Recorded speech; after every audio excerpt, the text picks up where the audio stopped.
Hey, welcome everybody. Hopefully you guys can see us all. Yes, we are live now. Joining us in a second. There was an error on our side on the B-Sides team. We originally had scheduled to do it, and apparently when we put it in the platform, we put it in for 1:30. Smart enough to grab me, and we ran in here. So we are gonna make it happen today. Welcome. So this is a CTI career panel. I am Andy Piazza. If you haven't heard about me yet, you probably haven't been tuned in to B-Sides at all today. I do many things, right? I am the director of ops here for BSidesNoVA. It means I get to troubleshoot all the problems. Thankfully today I have an amazing team downstairs doing that stuff. I'm also the chief evangelist for FIA LLC. We do some pretty cool stuff here in Northern Virginia area and Raleigh and Eagan, Minnesota, a couple other areas. But my actual day job is I am a threat analyst. I am on what I consider the consumer side, right? I support a SOC. I think there's a big difference in what we do on the consumer side versus producer side.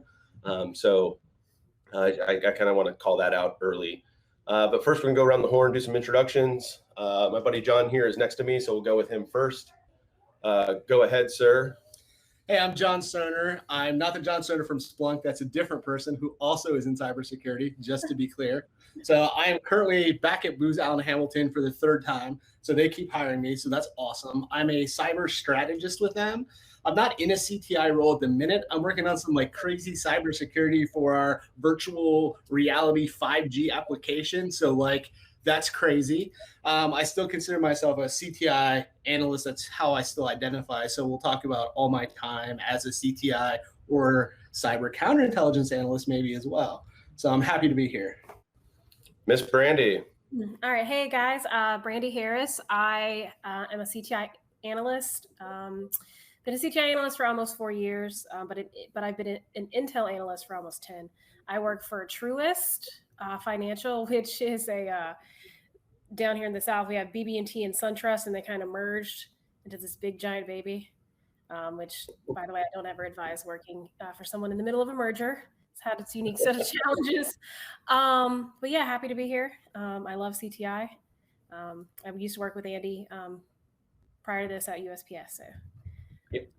Yeah, so welcome. And like I said, Katie's going to join here in a minute when she gets a chance to. She was still planning on 2 o'clock because she read the original email.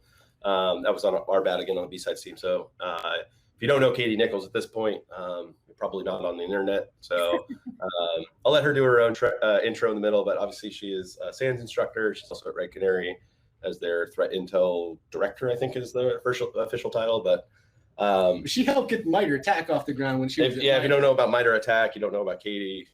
I am very excited, and I'll say this before she joins. I'm the one hosting her panel, so basically awesome. Pretty legit. Maybe that's why she didn't show up. Just kidding. No, I love Katie to death. She actually had me on her SANS Star webcast a couple months ago, and it just went live to YouTube this week. So go check it out. She is absolutely awesome, super humble. Person to talk to, super smart, and I can't wait for her to join when she gets a chance. Oh, I think she's coming in now. I said all those nice things about her. I heard all the nice things via the airwaves. Hey, Katie, we are just doing intros. Go ahead and do your intro. Tell us who you are, where you work. Yeah, absolutely. I'm Katie Nichols, and I'm the Director of Intelligence at Red Canary. I'm also a fellow at the Atlantic Council, and I teach for SANS, their Cyber Threat Intel course. And yeah, thanks for being patient. I had to finish up my peanut butter and jelly sandwich. Otherwise, I wouldn't be fueled up for this. So I'm really excited to be here. I am jelly. Wait, can I say that? Is that too punny? Okay. Cool. Jokes. No, welcome. So, one of the things I talked about in my intro was I am on the consumer side of threat intel. And I think that that's important when we talk about producer versus consumer. I know when I started early in my career, and we're going to get vulnerable here, so get ready to cry, right? When I started early in my career in CTI, like I would read these FireEye reports, these CrowdStrike reports, and be like, how do they do all of this? How? And then you only see the authors' names, like 1 or 2 people. Like, how do they know Russian and malware analysis and network analysis? Like, I have so much to learn. And I got so overwhelmed because I kept reading these vendor reports and government reports too, and thinking, oh shit, I am not good enough for this job. And I spent a very unhealthy first couple of years of my career going home every night and studying. So one of the things I wanted to highlight here on the panel was that kind of a shared experience with you guys? I know some of you have been on both sides, producing and consuming. We'll go to you first, Katie, because I think everyone thinks you're a rock star, right? But what about when you first started? How was that experience? No one's a rock star. We're all mere mortals. We're all learning. We all don't know everything. I think that's the toughest thing about CTI and maybe InfoSec, cybersecurity overall. Like, even in looking at InfoSec, there's so many jobs, but even in the realm of CTI, there are a bunch of different things. Like, I am not a malware reverse engineer, but I work with them and I know when to use their skill sets. And so I think that everyone has that challenge, whether it's in InfoSec overall or in CTI. And so I definitely dealt with that early in my career. And it's kind of funny because you realize, like, when you first start out, you're like, oh my gosh, these people are all amazing. And then it's sort of like boiling the frog over the years. You just keep learning. And like, most of my career has consisted of listening to other smart people, thinking about what I think of what they said, and then like deciding what I think for myself and then saying those things. And like, it's weird because after a while you're like, oh, I've been doing this for over a decade. But, I think, right, everyone, even rock stars, which, like, let's just throw that right out of the window. That's BS. No one's a rock star. Everyone has something to bring, right? And there's so many different areas and skill sets. So yeah, it can be intimidating, but right, like, don't be afraid to ask questions. Don't be afraid to jump in and realize that no one knows everything. Yeah, that's a good point. Brandy, did you have a similar experience when you started out? I know you came through absolutely. A fun path. For sure. And I find myself 4 years in, I still kind of feel that some days where it's just like information overload, and how does everyone keep up with all of this? Like, it's definitely a struggle. So. Yeah. John, I know you struggle with that. We kind of talked it in our workshop yesterday. Yeah, and I talked about this earlier as well. Like, when you're starting out, right, I referenced the NICE framework. There's an all-source cyber analyst, there's a threat warning analyst, and they lay out all the KSAs. But like, an entry-level person in the field shouldn't know all of those KSAs. Like, that's not the goal, is to know like all 5,000 things that NICE lists. And this is a career where you're going to continually learn, hopefully, whether it's a CTI specialization or you change specializations, or like myself, you go from a CTI role to a non-CTI role. So everyone has that imposter syndrome. So if you're new and you're trying to get into this field, you kind of got to narrow down what you're trying to study, because if you try to study everything simultaneously, you'll feel overwhelmed. So try to get a mentor who can help you narrow down your focus so that it doesn't feel so overwhelming all the time. Yeah, no, absolutely. That's a big point. It is overwhelming, and there is a lot, right, you can learn. And it's not just for CTI, anywhere in InfoSec. If you're a SOC analyst, risk analyst, like, it's very easy. Even, on red team, right, there's a lot of technology to go beat up and hack. But the reality is, it is a team effort to do CTI. One of the challenges with cyber threat intel is we have to have this whole intelligence discipline of analytics, right, and structured analytical techniques. And we talk about our fallacies and our biases and mental models and all these really cool, normal intelligence stuff. But we also have to understand, like, what the SOC does, what their processes are, because that's really our collection. We talk about the intel lifecycle. If you haven't seen it, there's a great webcast out there from SANS. I think Katie was the host, maybe, but talking about the intel lifecycle. But collection drives everything, right? And so if we don't understand how your SOC gets the data that they get, either what they've analyzed or what their events are, going into the SIEM, or whether it's Splunk or Elk or whatever, you're gonna have trouble with the technical part analysis, or the difference between dynamic malware analysis and static malware analysis, or PCAP, or forensics, or risk models, or what the business units do. Like, all of that stuff we have to know a lot about, or at least a little bit about. So just be selective and understand. I think, my advice there is figure out what's like the most important stuff that you need to learn up front, but realize who the smart people are in your organization. Like Katie talked about, go talk to the malware analysts and, be vulnerable. Like, I remember we were writing a product one time when I was at US Cert, when I sent one of our analysts to do a product on malware family, and he emailed the malware lab. He's like, can you give me all the IOCs you have for this malware family? It was like PlugX or something that's been around forever. And the dude from the malware lab comes down like 15 minutes later and he goes, hey, I burned all of the hashes and all of the IOCs we've ever had for PlugX, and they're on this CDR, like that's how, or DVDR, that's how many IOCs we have. And it's DHS's malware lab. They got a lot of samples. Or I can email you a YARA rule that detects almost all of these samples. Do you just want to share that instead of all of these indicators? And we're like, yeah, and this wasn't even the samples. Like, it was literally just the observables, like the hashes and stuff. And so we were like, Learning moment, yes. I think I'd rather just, share the detections than these, 10-year-old hashes, right? And so, we humbly learned that day, and I continue to humbly learn. So part of that about learning, though, my right now, what is one part of our career field that you just continue to suck at? Like you just have, like, you tried to self-study or you took a class and you're just like, nope, that's not for me, or, whatever that is. Who wants to go first? Go ahead. Go ahead, Brandy.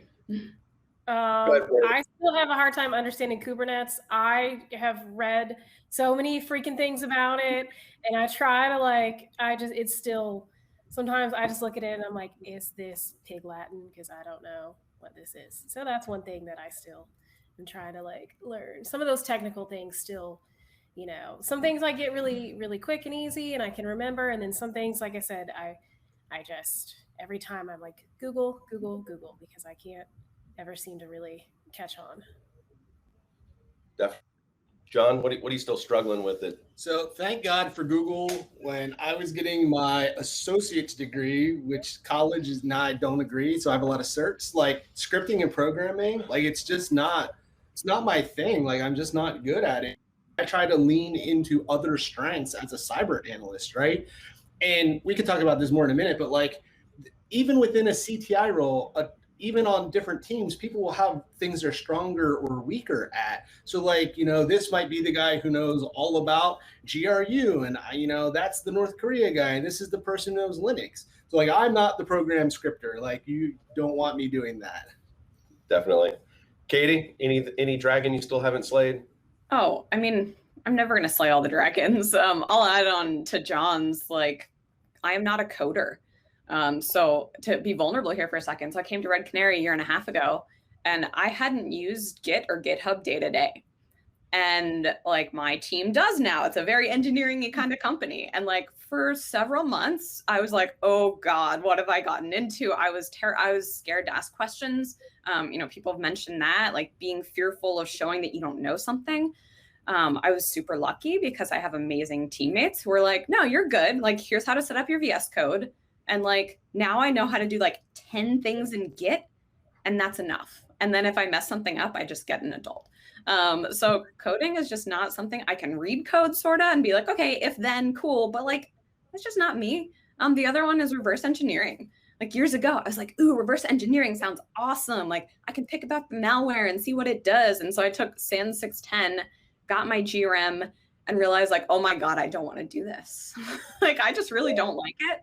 I haven't really done it since I took that. And it's one of those skills that if you don't keep up, that's the other thing. Like you would know something at one point in your career, but if you don't do it every day, it's very fleeting.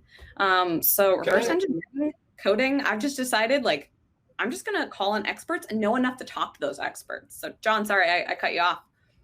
No, you're good. I wanted to piggyback on this point too. Like when I was just getting into cybersecurity, I thought I should be a red teamer because that's like what my friends and acquaintances were like, oh yeah, you should go be a pen tester, red teamer.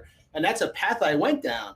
And I realized this is not the right career path. No, eject handle, like out, like cool, Mohawk's awesome. Actual pen testing, like it's just probably not my area of expertise. So like I went back into the CTI realm and I was like, oh cool, I can bring some things I know and then learn this thing that like, it just feels natural, right? It's a fit.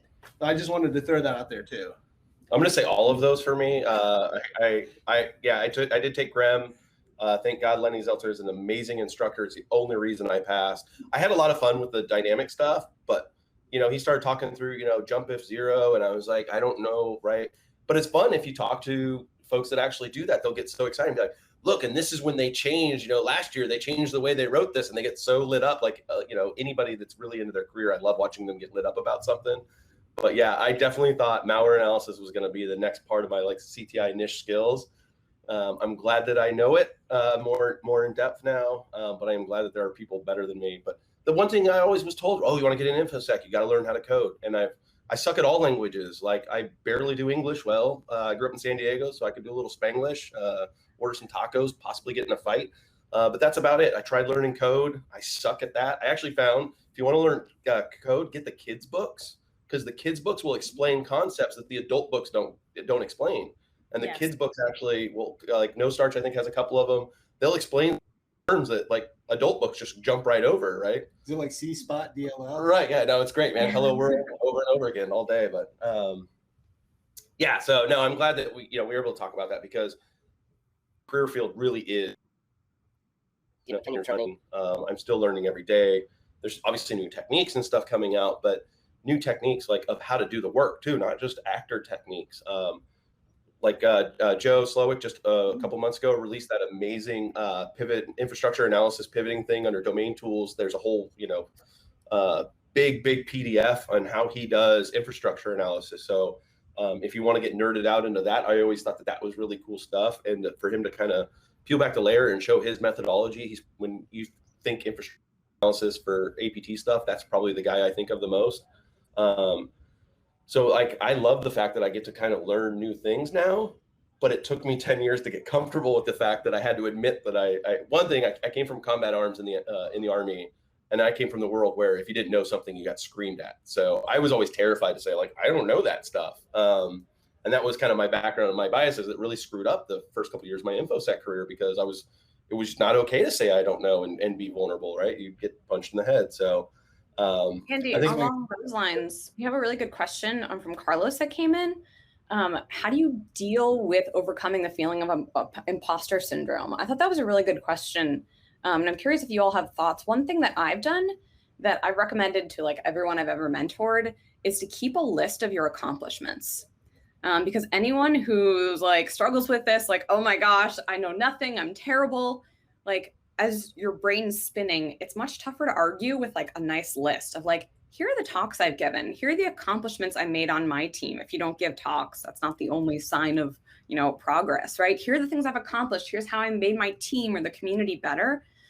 It's much harder to argue with that list of accomplishments. It's also really helpful for like if you do a, pay cycle, performance reviews kind of thing, being able to hand that to your boss.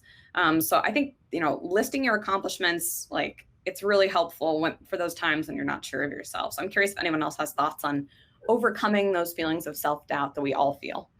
Celebrate your wins. Definitely. It's okay to have me. In the Army, we called it an I Love Me book. You kept all of your certifications and all of your documents. It's okay to have an I Love Me wall. If it's 2 or 3 walls, we can start talking about having a problem. My wife will probably yell at me. But definitely celebrate your wins. Something similar, Brandy and I, we were a team a couple years ago, and it was right at the beginning of COVID, and everyone was just kind of worn out, working from home, their kitchen table. Kids, my kids were saying hi to Brandy's kids, kind of a thing. And it felt like a point where like work wasn't getting done. And so I think it was around the new year too. And I was like, hey, Brandy, let's do this in the chat with our team. I was like, let's just, for like 10 minutes, brainstorm all of the things that we accomplished in the last couple of months. And so we had the whole team just like putting out projects that they finished. Me and her had pulled some metrics from a system that we were using. We were like Planner and Teams to actually pull some of the actual numbers of products we published and stuff like that. And in like 15 minutes, we put together a list, and it was like, we actually did more work when we started working for quarantine. Like we were way more productive working from home. But you remember, Brady, like, the team was kind of dragging, right? Yeah, and it was like you guys have said, it was really good to see it on paper in front of you and remind yourself that like you do good work. You do kind of know what you're talking about and what you're doing. And what I found that's helpful for me is just talking to other people like Andy, my peers, about like how they feel, like, do they still struggle with imposter syndrome? And hearing people that have been in the industry for 20 and 30 years say that they still struggle with that, it's like, okay, I'm not alone. It's just a thing.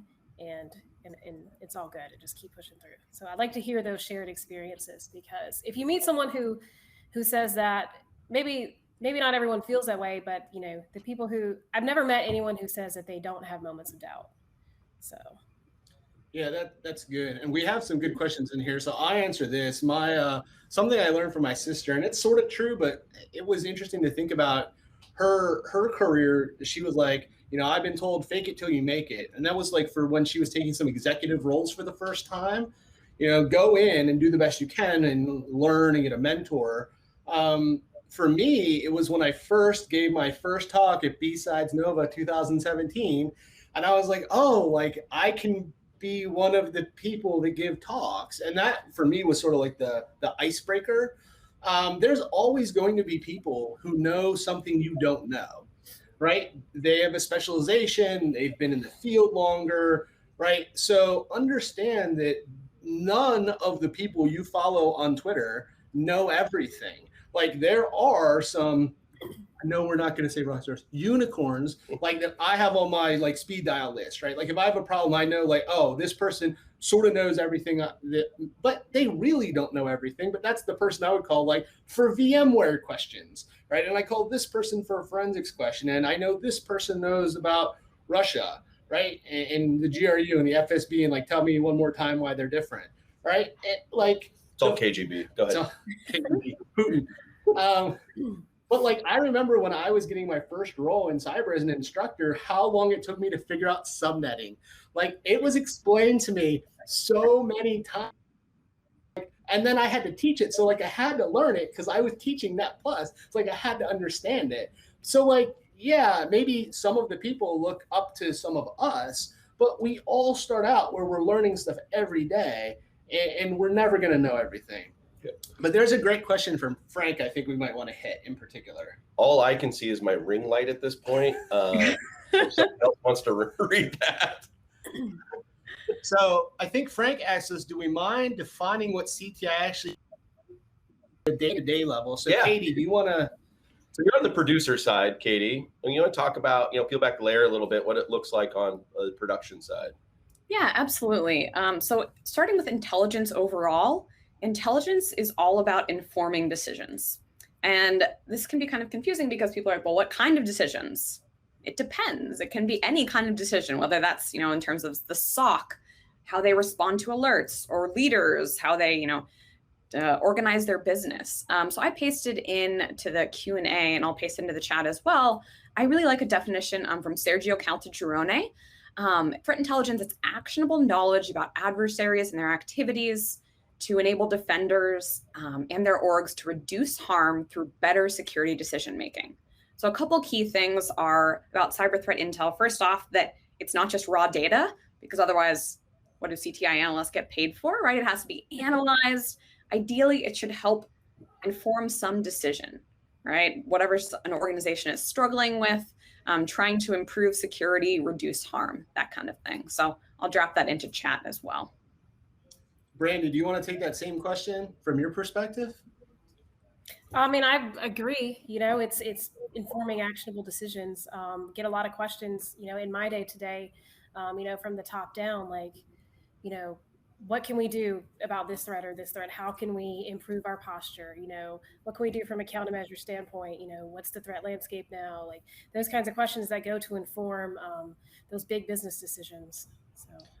So I always talk about cyber threat intel, that there's different specializations within cyber threat intel, right? Like most of my career has been on like the government DoD intelligence side, right? So that has a different flavor than if I'm a CTI vendor or CTI producer maybe versus a CTI analyst at like a big Fortune 50 company.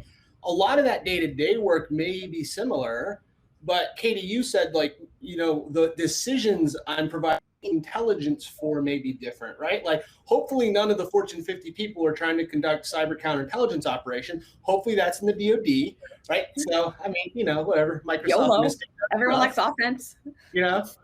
Right. So like there still could be different specializations within industry specifics as well. So that's another thing I like to kind of call out on this point of how that affects like your day-to-day work as to like the purpose of why I am producing the intelligence. Yeah. So some of the processes or some of the types of RFIs we get, right? Requests for information. On the defender side, my old team and my current team actually immediately supporting a SOC. Security operations center. So we've got the SOC analysts. They're playing firefighting with all the alerts. We've got the incident responders when we believe there's an actual infection or an impact. And so some of the things, we've worked in the past, like Brandy and I, we had an infection of a certain type of malware on a couple of hosts that IR was working. And they reached out to our team and it was like, hey, threat intel, can you guys tell us more about this malware family? And so these are the operators, though. These are guys doing forensics. So we're not going to be like, oh, well, they started in 2016. Like they don't give a shit about when they started or who it is. They want to know where are they put mechanisms? How are they moving laterally, right? And so Brandy immediately went to threat reporting and started pulling out that kind of stuff, and was able to pass it to the IR folks when they're looking at these infected systems. They're looking at the registry keys that malware family impacted, schedule tasks, that kind of a thing. And so she was working with the IR person to answer his immediate questions over the next couple of weeks as they dealt with this case. While I started actually going and hunting. So while he was looking at those schedule tasks and those registry keys on that box, I was able to actually go into our EDR and hunt our entire environment and say, do any of these boxes have this registry key, right? Did they already move laterally? And find, hopefully, we did not find any additional boxes popped. And then, so one of the other outputs too is we were able to find additional signatures in the reporting that Brandy had pulled down. So we got those deployed into our tool for better detection. And then afterwards, we actually did a briefing of the whole incident and wrote up a little bit more actually about the threat actors behind that malware family, the little history of the malware family, so we could make the whole SOC educated, educate the CISO of actually what happened. And one of the really important parts, right, it's important when you're briefing your CISO is not just what happened in the case and what went wrong, because we're really good at bitching. We're like, oh, we didn't have that visibility, that tool didn't work. But we also had to talk about what did work and the processes that we built or that we already had built that worked really well, what visibility was key to us. So at the end of the year, when he or she, the CISO, is deciding whether or not to renew that license, they can remember there was a good case or good cases from that tool. If we're not providing that feedback up and we're only complaining about tools, they may yank out a tool because they didn't realize it was key to our success, right? We made sure that that was in the briefing, all right? And so the work was doing quick, very, very fast threat research, right? Basically Googling, going in through threat intelligence platform, going in through paid vendor platforms that we had access to, and finding all the reports possible really quickly in a chat, just throwing out ideas of where they could possibly find persistence, right? And so the folks that were doing forensics were able to check those impacted boxes. We did a threat hunt. We got additional signatures deployed to the environment. And then we actually did an out brief. So a lot of stuff from a simple RFI of, hey, what do you know about this malware family? So that's kind of what it looks like. I'm really good at firefighting. I would be a really crappy producer on the other end where like folks spend 3 months researching something. I just would get bored of that, right? So I'm really good. Like immediately after this, I'm gonna run downstairs and fight other fires of what's going on with BSidesNoVA in the background, right? I love that side. But other people are threat researchers and they may spend months researching the GRU. I can't remember Nate's last name, but Nate from the Booz Allen team, they released an amazing GRU report. Was it last year or full Russia report last year? Yeah, it was sometime last year. He spent like a year on that thing, yeah, which is amazing. And he got to talk to a bunch of teams and got to do a bunch of research. Like that's not for me. I got ADD. I need to drink a lot of monsters and move on, right? But he's one of those deep threat researchers. So there's a lot under the CTI umbrella, I think is what I'm trying to see. I hope that answered the question. What was the question? What does these actually look like, kind of day to day, which is the point of this whole talk, right? This panel. Research. Looks like research, meetings, and email. Yeah. Learn Excel. I think we have another question from Michael that we should try to get. You can ignore 0 day. Anything he says is probably right. Can you touch on what the biggest common mistakes are that new CTI analysts make or traps they'll fall into? Yeah, that's actually one of our questions. What is a rookie mistake that you made when you first came in, or last year or this year? Can anybody think of a rookie mistake that they made? I know I have one, but I'm going to try to share the mic. Katie, you got a rookie mistake? Yeah, I got one. This is my favorite one. So early in my career, I tracked Middle Eastern threat actors, very APT focus. And I only knew that area. Like I didn't know anything like I know about crimeware or like all the other parts. And so for a while, I was reading reports about Mimikatz and how Mimikatz, it's a credential theft tool. And I was like, man, Mimikatz, all right, that seems like that is unique to Iranian actors, because that's something that I was reading about a lot, and Mimikatz was used by Iranian actors. And so, I think to abstract that out a little bit, Mimikatz is not just used by Iranian actors. It's a credential theft tool that a lot of different adversaries use. People use to test, it's open source, all of that. And so I think that one thing to realize as you're getting started is just how vast the threat landscape is, how vast the knowledge is, and remember that, you're only seeing a slice of it. So trying to keep that in mind, and, we can talk about attribution later or, over a beer later sometime, but, thinking, being cautious of attribution, and this is always used by these adversaries. That's one that I see quite a bit for early CTI analysts. Yeah, I was going to say attribution too, getting in the beginning, getting stuck on attribution being so important, and it's the must, and everybody, that's what they want to hear is attribution, but that's not what's important most of the time. And another thing that I have seen, and I don't have as much experience as you guys, but I've seen some analysts get caught up, especially when you're producing and writing reports, and being too verbose, where you're getting those essential elements lost in too many words.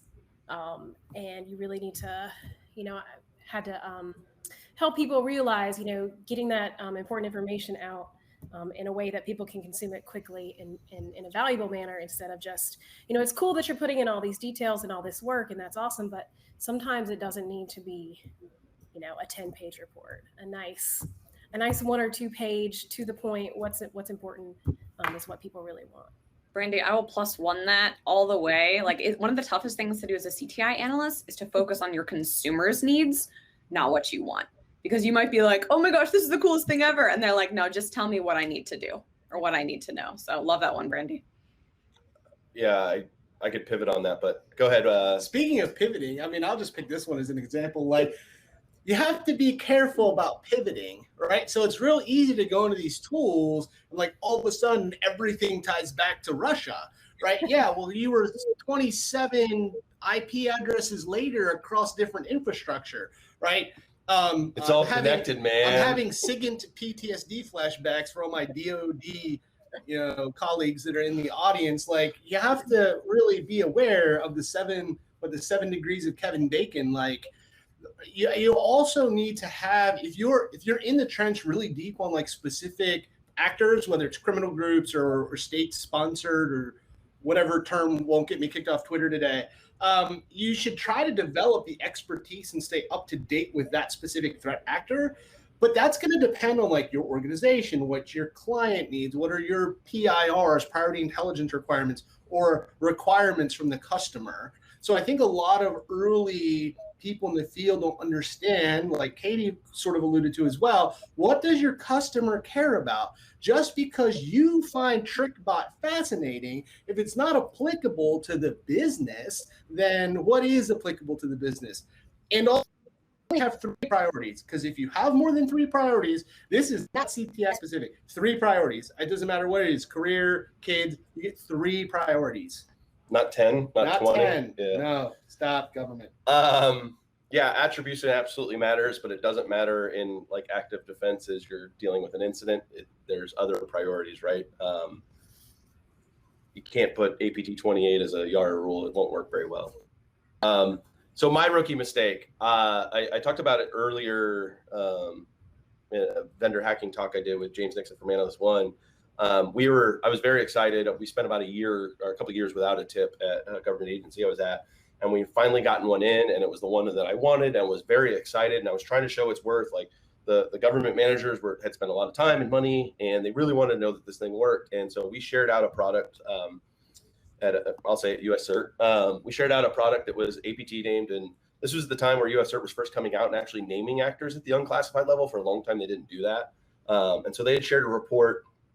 And they were like, Andy, we need to get that into the tip immediately. We need to see, if it's related to anything. It was something joint that they had done with the FBI.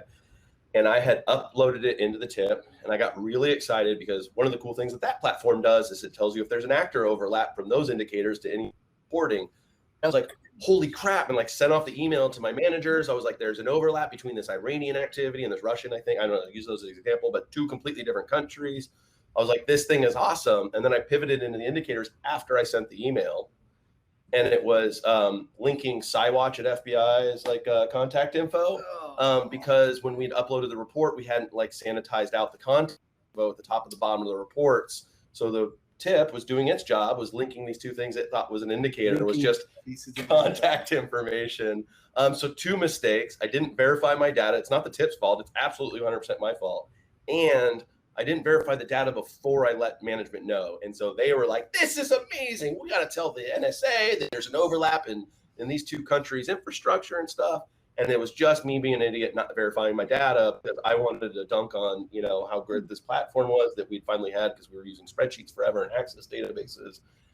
And I just needed to slow down. Like most of my mistakes in life, I need to slow down. Outlook recall. Right. Yeah, it was far too late for that. People were already celebrating that it had worked. But no, I mean, we all make mistakes. I mean, I still make mistakes. You know, made mistakes. Yes, at the time of what today's event was, what we originally scheduled, the platform was different. So I was messaging Katie like 5 minutes before we started.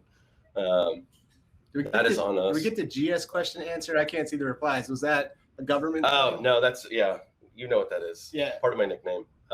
Mike and I worked together before. Oh, it was Grizzly Step? I thought it was general schedule. I was like, no. That's the hour only conversation. Yeah, Katie, I'll have to tell you that story off of camera someday. I actually, if Rob Lee ever watches this, I owe him several beers about Grizzly Step. I'll say that much, and a good conversation. If you could give yourself one piece of advice, going back, right, talking about fixing some of those rookie mistakes, I think we kind of covered this question a bit, but if there's anything we missed, like what would you give a young CTI analyst or a young Katie or a young Brandy? Like, what kind of advice would you help steer yourself in your own career if you could do that now? I guess my advice would be to trust myself. For many years, I didn't realize how much I knew. It sounds kind of weird, but like I was sitting, you know, in government socks and saying things and I was like, I don't know if this is right. Like, I think we should maybe do this, or like, but I don't really know. And sometimes on some teams, it's tough to get listened to. It's tough to be recognized if you have good ideas. And what I would say is to try to find leaders who will lift you up. And in my career, you know, I was really lucky in that I found leaders. I found a team in MITRE ATT&CK, and it was a very weird experience for me. First few times when I went out and started speaking publicly, and people were like, yeah, you have things to say. And I'm like, damn right I do. And so that's what I would say to anyone who's starting out in this career. Like, just because you're newer in the career doesn't mean your ideas and your thoughts don't matter. And so if you're at that point where you're in a meeting and you're like, man, I really think I have a really good idea, but like I'm going to hold back. I'm not going to say anything. Like, just go for it. Just bring up your idea. Ask your question, because like the self-doubt, like I doubted myself for way too many years. And now that I've like gotten better on that, good things have happened. So don't doubt yourself. Like, just speak up, right? Speak up, ask your question, do the thing. That's what I was going to say. Is don't be afraid to ask questions. Because it's intimidating at first when you're, you know, in these meetings with rooms of people that you think are like, they're so smart and they're going to think I'm so dumb if I ask this question about what is this or what are you talking about. So just get comfortable asking questions, because you'd be surprised how willing people are to answer those questions, and they want those questions, and they want to teach you, and they want you to know, and they want everyone to be on the same page. So just make sure to ask those questions. My advice is to proactively manage your career. So I talk about this a lot, especially for mentoring people. I am one of the few people that like still sort of in the DoD world, but like I'm out here and I speak at events. If you're still in that world, please Twitter, even if it's, you know, a picture of a giraffe, like you need to be involved in the industry. But you should, like, hard work, good hard work won't be enough to necessarily get you where you want your career to go either, because there's a lot of good hard workers in all of these specializations. But like, get a mentor that will help you figure out where do you want your career to go. You don't have to speak at events. You could write papers. You could get multiple PhDs. Like, that's not for me. Like, college and we don't agree with each other. Like, I hope it agrees with most of you. Like, I got my certs. I got all my, you know, certs, and we can have a fight about that. But like, proactively manage your career in whatever capacity that means to you for what you want your career to be. And that way you can get training, education, advice, mentorship to help shape your career where you want it to go. Yeah, no, definitely. All of that is great. Absolutely amazing advice. You know, kind of pivoting on that, there was a question about like, you know, getting into CTI in the first place. And I think some of that advice definitely applies as well. Katie's actually got a whole self-study guide, right, on Medium. Go check out her blog. She's resources this whole time. I'm like, It's fantastic. She's a pro. A year and a half of streaming SANS talks. I think she's gotten pretty good at multitasking. But I'll tell you, yeah, go check that out. Right. So, but actually getting into the role, I will say 99% of organizations that have a threat intel team, they're probably not going to take entry level. So if you don't have existing experience in InfoSec, it's going to be very hard to get into those. So I would look at the SOC, I would look at the risk team or information assurance, depending on the type of work, and try to pivot into threat intel. DoD obviously is a great source because a lot of us come in through DoD, but I get it, putting on the uniform and shaving the beard off isn't for everybody. But yeah, it's going to be hard to get into threat intel completely from the outside if you're not already in IT or InfoSec, simply because there is a lot to know already, right? Like I talked about having to understand how a SOC works, basically security plus level of knowledge of stuff, plus all this other intelligence things like ACH and all these, different types of models, right? Time and model, kill chain, all those fun things, right? Put $1 in the jar for kill chain. You don't Andy, have to if I could jump in here. Yeah, go ahead. So yeah, I think for CTI, like we've talked about, it's such a vast field. I think that, yeah, one path can be in through like other InfoSec jobs or any IT jobs. Tony Lambert on my team, he was previously a sysadmin at a college, and he's freaking amazing at CTI and analysis. And so I think there is sort of like a, IT technical way in, but then the other way in, there are many ways in, of course. Another way in, I'd say, especially for more strategic focused threat intel analysts, anyone who has sort of like a policy background, national security background, journalists, there are a lot of other skill sets that my friend Selena Larson's a great example. She was a journalist covering cybersecurity, and she pivoted to work at Dragos. She's now at Proofpoint. I will say though that there is sort of a foundational skill set that you're going to have to learn somehow, and so not to underestimate the challenge of that. It's a big challenge, but I think that people with a lot of different backgrounds, whether it's like IT, cybersecurity, SOC analysts, right? Entry-level SOC analysts can be a great funnel into CTI analysts. You do not have to be a CTI analyst named to do cyber threat intel.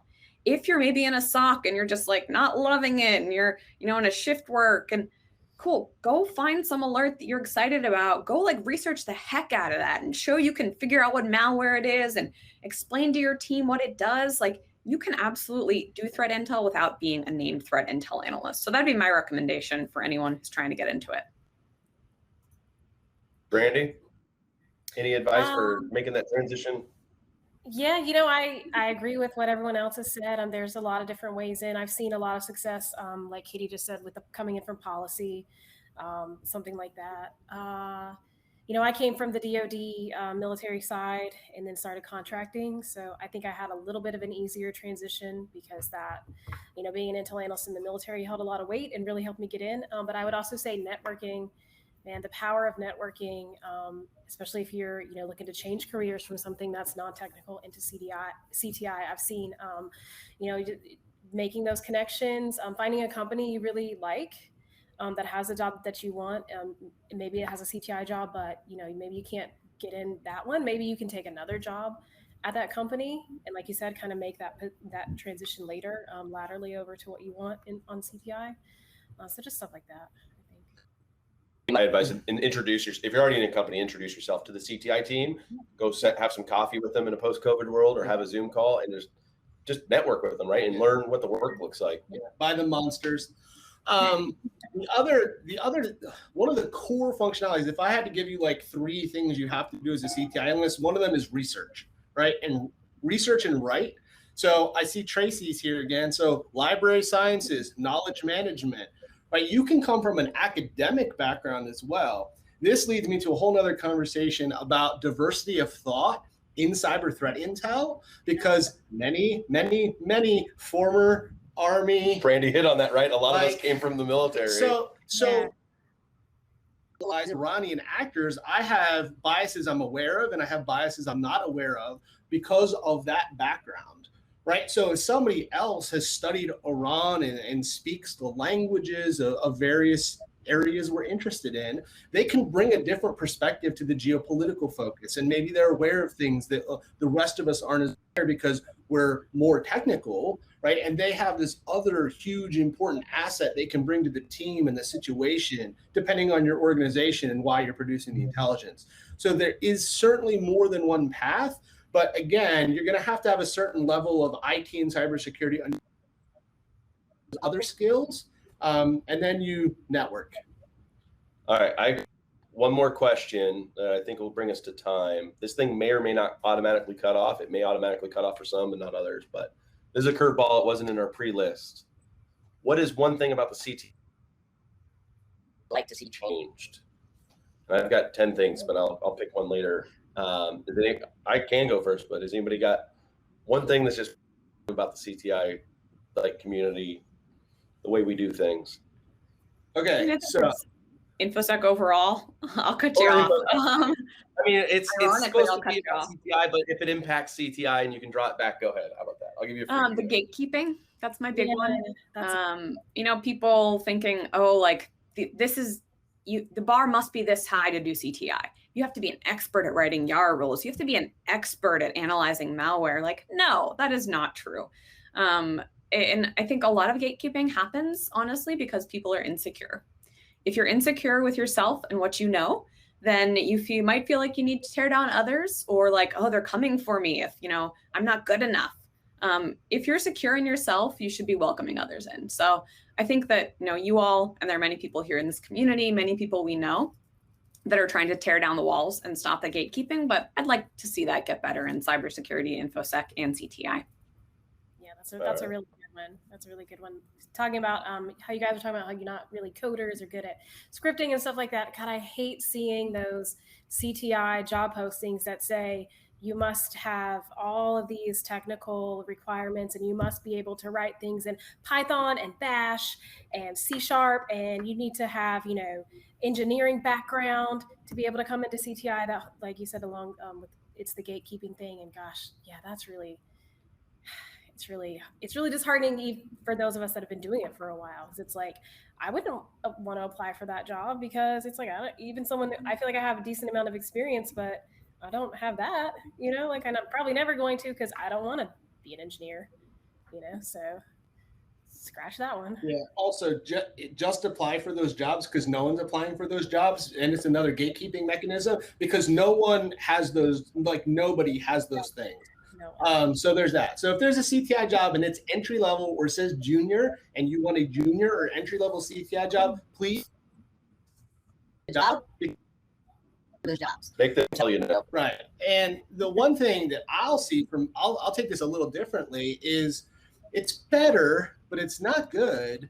The siloing of those in the DoD and the government, but mostly the DoD, who work very similar problem sets to CTI analysts in industry, but there is still this like operational concern, security concerns, and there is a gap that has not been bridged effectively between the people that are still working in SCIFs and the people that aren't working in SCIFs.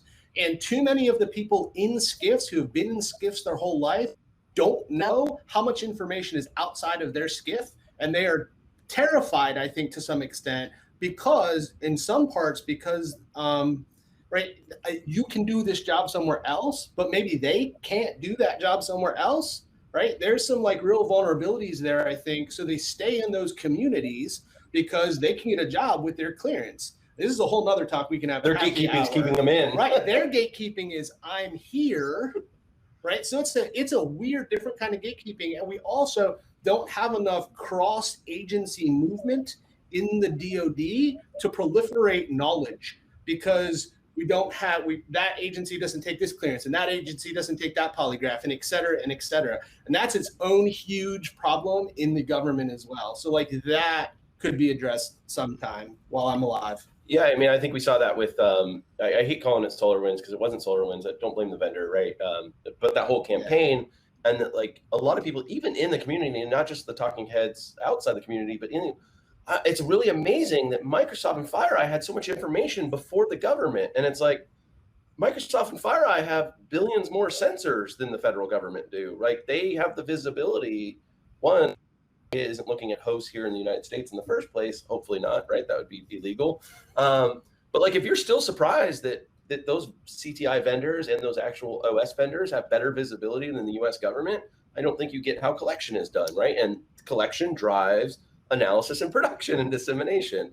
I still get people all the time break on Twitter like, hey, there's new proof of concept code for the CV. I'll write it up and notify an agency like that I'm working with, and they're like, oh, is there any high side reporting? And I'm like, probably 3 weeks from now. Like, the guy on Twitter didn't have a review cycle before he had to publish that.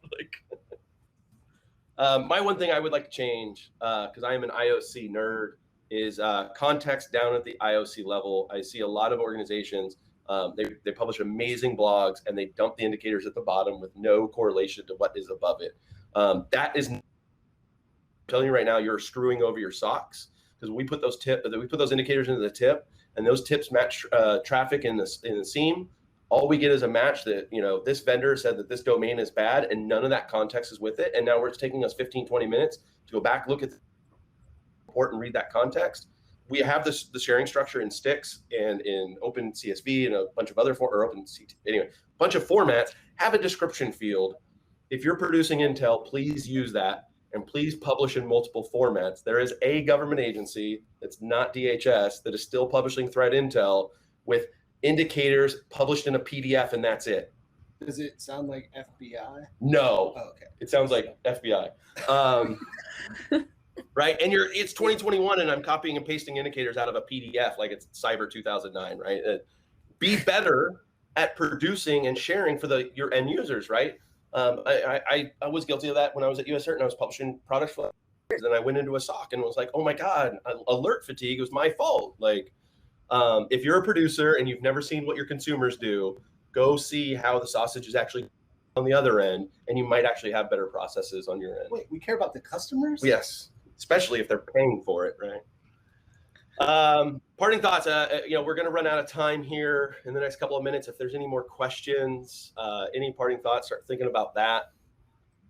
I'm going to say thank you now, and then we're going to continue the conversation because I don't know when the platform's just going to hang up on us. My friends, very excited I could talk about CTI all day long. Was very excited to get Brandy here on the call with us, even though she's not a Northern Virginia person. I've tried to hire her up here 1,000 times, but she won't come up here.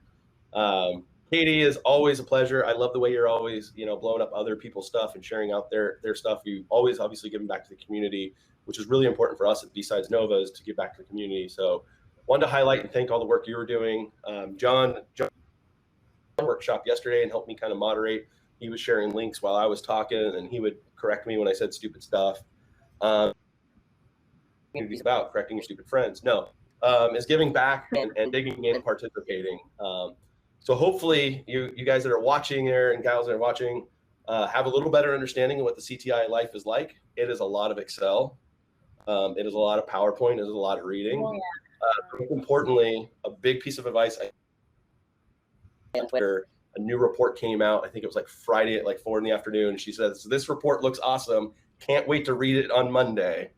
It's okay to do that. I needed that, Katie. I was about to click the link and I needed that. So don't do it, man. Don't do it. You need your time. You need your time off. Brandy, any final thoughts about CTI?